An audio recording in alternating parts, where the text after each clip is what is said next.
ইন্ডিয়াতে গত বছর প্রায় 4.5 লক্ষ লোক গেছে কানাডাতে। বাংলাদেশ থেকে কিন্তু আপনার 450 লক্ষ যায়নি। মানে ইন্ডিয়া থেকে, নেপাল থেকে বা ফিলিপাইন থেকে কেন যেতে পারে? কারণ কি জানেন? তাদের একটা বিষয় হচ্ছে যে ধরেন ইন্ডিয়াতে আপনার বহু ভাষার লোক, তাদেরকে বহু ভাষায় আপনি জানলে কিন্তু হয় না, মানে একটা ভাষা জানতে হয়, ইংলিশ। তো যার ফলে তারা এই ইংলিশে কিন্তু অনেকটা পারদর্শী, একরকম। দ্বিতীয়ত হচ্ছে আপনার ইন্ডিয়া ছাড়াও ধরেন অন্যান্য দেশে ওইখানে সেকেন্ড ল্যাঙ্গুয়েজ স্কুল কলেজ পর্যায়ে থেকে চালু, যে যেই ভাষা আছে রাষ্ট্রভাষা, তার বাইরেও তারা জাপানি ভাষা শিখতে পারবে বা অন্য যে কোনো ভাষা শিখতে পারবে। তাহলে কিন্তু তারা এই ভাষায়, আপনার এই ভাষায় অনেক বেশি পারদর্শী। তাহলে জাপান ধরেন একদম যারা ভাষা জেনে যাবে তাদের বেতন ন্যূনতম হচ্ছে 1.5 লক্ষ টাকার নিচে কোনো ইয়া নাই, স্যালারি নাই। ন্যূনতম স্যালারি জাপানে 1.5 লক্ষ। তাহলে বাংলাদেশে খেয়াল করে দেখেন, মাস্টার্স পাস করে আপনি কিন্তু 1.5 লক্ষ টাকা বেতন পাওয়া তো দূরের কথা, চাকরি তো পায় না। বুঝতে পারছেন? চাকরিই পায় না। তাইলে আপনি যদি বলেন যে তুমি জাপানি ভাষা শিখো, ওরা কিন্তু শিখতে চায় না সহজে, খুব কষ্ট। এখানে আমাদের জাপানি ভাষার টিচার আছেন, আরও অনেকে আছেন অন্যান্য ভাষা শেখায়।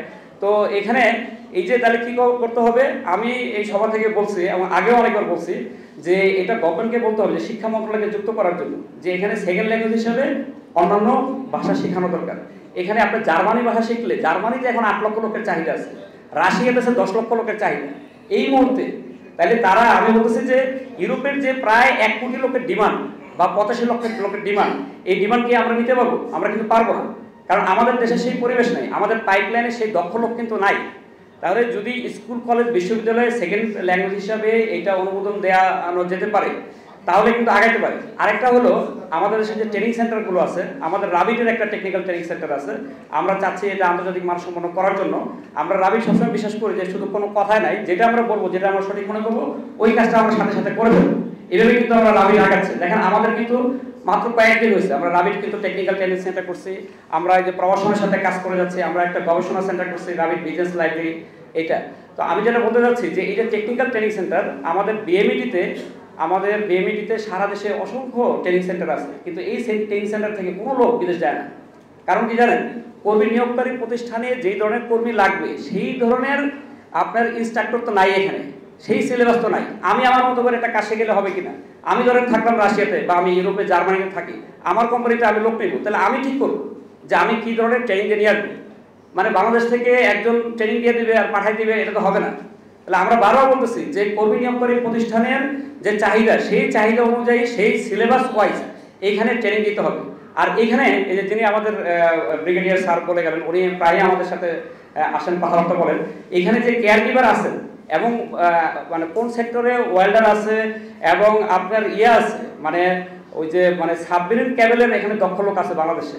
তাহলে এই যে বিভিন্ন ধরনের ক্যাটাগরির লোক আছে, বিভিন্ন ভাষার লোক আছে, এটা তো বাইরের লোকরা জানে না বা সবাই জানে না। তাহলে আমরা রাবিট টেকনিক্যাল ট্রেনিং সেন্টার থেকে, রাবিট থেকে কিন্তু এই চেষ্টা করতেছি যে সারা দেশে যে টেকনিক্যাল ট্রেনিং সেন্টারগুলো আছে তাদের একটা প্ল্যাটফর্ম করার জন্য, এবং সেই প্ল্যাটফর্মটা অনলাইন হবে। সেই প্ল্যাটফর্ম থেকে জানা যাবে যে বাংলাদেশের কোন লাইনে, কোন সেক্টরে, কোন ক্যাটাগরিতে কতজন দক্ষ লোক আছে, এবং সেই অনুযায়ী কিন্তু আমরা এটা বাইরে মার্কেটিং করতে পারবো, যে ইউরোপে এবং ইভেন মিডল ইস্টে বলতে পারবো যে আমাদের এই ভাষার লোক এতজন আছে, এতজন কেয়ার গিভার আছে।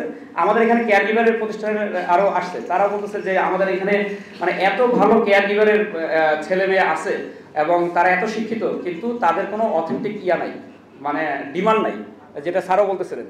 তো আমরা যে হচ্ছে উল্টা, যারা রিক্রুটিং এজেন্সির মালিক, রাবিট এর মিনিংটা তো আপনারা জানেন যে recruiting agencies association of Bangladesh for Europe and develop countries. বাংলাদেশের যেসব রিক্রুটিং এজেন্সি ইউরোপ এবং উন্নত দেশে কর্মী পাঠায়, তাদের অ্যাসোসিয়েশন আমরা এটা করছি। তাহলে কি আমরা কিন্তু উল্টাতে ইয়েতে আছি যে প্রচুর ডিমান্ড আছে আপনার নার্স, প্রচুর ডিমান্ড আছে আপনার এই কেয়ার গিভার, কিন্তু আমরা পাচ্ছি না। তাহলে এইটার একটা প্ল্যাটফর্ম দরকার। হ্যাঁ, তাহলে এই সারা দেশে কেয়ার গিভার আছে, সারা দেশে ল্যাঙ্গুয়েজ সেন্টার আছে, সারা দেশে টেকনিক্যাল ট্রেনিং সেন্টার আছে, যারা ওয়েল্ডার, ন্যাশনাল কার্পেন্টার তৈরি করে, এইটা প্ল্যাটফর্মের ব্যাপারে রাবিট একটা ধারাবাহিক উদ্যোগ নিচ্ছে, কাজ করে যাচ্ছে। তাহলে এইটা আমাদের ডেভেলপ করাটা খুব জরুরি। তাহলে ল্যাঙ্গুয়েজ আপনার সারা দেশে করতে হবে, আরেকটা হলো যে কোনো একটা কাজে দক্ষ করতে হবে। এটা কিন্তু ইউরোপের একটা চাহিদা, এটা আসিফ মনির স্যারও জানে। ওনারা একটা আলোচনায় আমি দেখলাম যে ইউরোপের একটা গাইডলাইন তারা ওনারা তৈরি করতেছে। তো সেইখানে বলা আছে যে যে কোনো একটা কাজে দক্ষ হইতে হবে এবং যেই দেশে যেতে চায় ওই দেশের ভাষাটা তাদেরকে ভালো করে জানতে হবে। তাহলে এই হচ্ছে আমাদের রাবিটের একটা মানে কথাবার্তা। তো আমরা মনে করি যে এই আজকের যে আয়োজন, এই যে প্রবাসন, এইটা একটা অগ্রণী ভূমিকা পালন করতে পারে। প্রবাসন নিয়ে আমাদের অনেক স্বপ্ন, সেটা হচ্ছে কি প্রবাসন একটা ইন্টারন্যাশনাল প্ল্যাটফর্ম হবে, সেটা কি যে বিভিন্ন ভাষায় আপনার এটা ট্রান্সলেট হবে, তাহলে কিন্তু ইউরোপের বিভিন্ন দেশের কোম্পানিগুলো, কর্মী নিয়োগকারী প্রতিষ্ঠানগুলো তাদের এক্সপিরিয়েন্সের কথা এখানে লিখতে পারবে, তাদের বিজ্ঞাপন এখানে দিতে পারবে, মিডল ইস্টের যে সমস্যাগুলো সেই কথাগুলো এখানে বলতে পারবে, আমরা আমাদের কথাগুলো বলতে পারবে। তাহলে ইন্টারন্যাশনাল এই যে একটা মানে সেতু বন্ধন, এই সেতু বন্ধন হিসাবে আমাদের এই প্রবাসন কিন্তু একটা গুরুত্বপূর্ণ ভূমিকা পালন করতে পারে। তাহলে আজকে অভিবাসন দিবসের সার্থকতা কোনটা? অভিবাসন দিবসের সার্থকতা হচ্ছে যে কর্মীরা যেন আপনার বিনামূল্যে যেতে পারে সেই সিস্টেম করা, যাতে ভিসা ডেট না থাকে। আরেকটা শেষ কথা, যেটা সবচেয়ে বড় সমস্যা, এটা বলে আমি শেষ করতেছি, যে আমাদের এই সেক্টরের সকল মানে দুঃখের আপনার মেন কারণ হচ্ছে যে আমাদের যে বিভিন্ন দেশে এম্বাসিগুলো, এই এম্বাসিগুলো তো একেবারে সক্ষমতা নাই, এই এম্বাসি একেবারে সক্ষম না। ধরেন সৌদি আরবে যেই জায়গায় আপনার ফিলিপাইনের আছে, আপনার ওইখানে ধরেন তাদের 20,000 কর্মী আছে, ওইখানে তাদের কর্মী বাহিনী হচ্ছে প্রায় 87 জনের মতো। আর বাংলাদেশে যেখানে সৌদি আরবে প্রায় 25 লক্ষ থেকে 35 লক্ষের মধ্যে আপ ডাউন করে কর্মী, ওইখানে আপনার 20 জনও নাই। ব্যাপারটা বুঝতে পারছেন? তাহলে এই কর্মীদের এই সমস্যা মানে কারা দেখবে? তাহলে সরকার, সবগুলো সরকার এই রেমিটেন্সের কথা বলে বলে মুখে ফেনা তোলে, কিন্তু কোনো এম্বাসিকে কর্মীদের দেখভাল করার জন্য সেইভাবে সক্ষম করে না, সেইভাবে লোক নিয়োগ করে না। আবার দেখেন আপনার ওই যে রিক্রুটিং এজেন্সির মালিক যারা আপনার সবসময় ভয় থাকে, এই যে কোন কর্মী এই আপনার অভিযোগ করে, মানে আমি ওই বলতেছিলাম আমরা যখন প্রবাসনের পক্ষ থেকে দেখলাম কয়েকজন ফোন দিচ্ছে যে প্রবাসনের পক্ষ থেকে বলছি আপনাদের এই প্রোগ্রামে দাওয়াত, তাই বললাম প্রবাসনের পক্ষ থেকে রিক্রুটিং এজেন্সি মালিকদের বললে ওরা ভয় পেয়ে যেতে পারবে শুরুতে। কারণ কি, তাদের মনের মধ্যে একটা আতঙ্ক থাকে, এই মনে কোনো কর্মীর অভিযোগ আসবে। আসলে তো এই রিক্রুটিং এজেন্সির মালিক আপনার যেই লোককে গভর্নমেন্ট চাকরি দিতে পারে নাই, যেই লোককে সমাজ আপনি কোনো কিছু করতে পারেনি, সেই প্রান্তিক লোকদেরকে এই রিক্রুটিং এজেন্সি বিদেশে পাঠাইছে, ঠিক না?